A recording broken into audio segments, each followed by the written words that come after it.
ஸ்லோகம். ஈஸ்வரா, உலகத்தின் அற்புத தெய்வமே, பேசும் கடவுளே,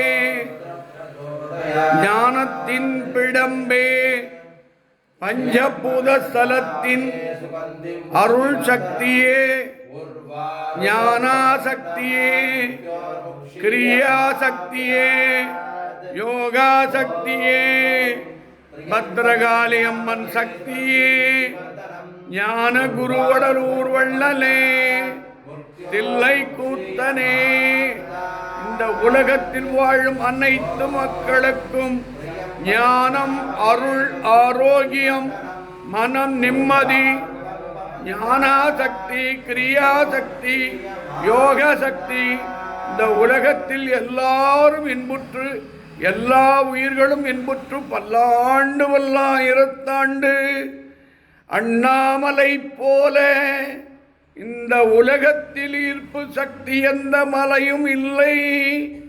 இது சித்தர்கள் மலை, இது ஞானிகள் மலை, இது வந்தாரை வாழ வைக்கும் அருள்மலை.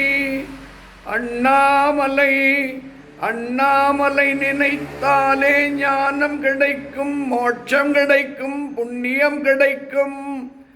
நினைத்ததை நமக்கு வாரி கொடுக்கும் அற்புத சிவனே, பத்ரகாளி அம்மனே, வடலூர் வள்ளலே, தில்லை கூத்தன் சிதம்பர நடராஜ பெருமானே, யாரெல்லாம் வணங்கி கொண்டிருக்கிறார்களோ, பார்த்து கொண்டிருக்கிறார்களோ அத்தனை பேருக்கும் நல்ல அருளும், ஞானாசக்தி, கிரியாசக்தி, யோகாசக்தி கிடைத்து அண்ணாமலை போல, ஐயப்பன் மலை போல, திருமலை போல ஒவ்வொரு இல்லத்திலும் இந்த மார்ச் மாதம் சனி பயிற்சி மிக ஜாக்கிரதையாக இருக்க வேண்டும்.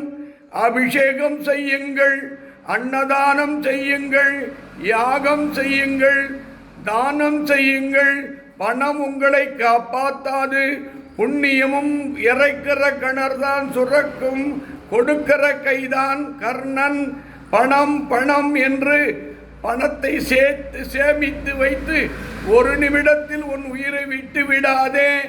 உனக்கு குடும்பம் ஆனந்தமாக வாழ தானம், தர்மம், புண்ணியம், யோகம், கடவுள் திருவடியை பற்றிவிட்டால் உன் கடைசி ஆயுள் காலம் வலி இல்லாமல், மரணம் இல்லாமல், சங்கடம் இல்லாமல், ஆத்மசக்தியோடு தெய்வன் திருவருள் கலப்பாய் என்பது சிவன் அருள் வாக்கு.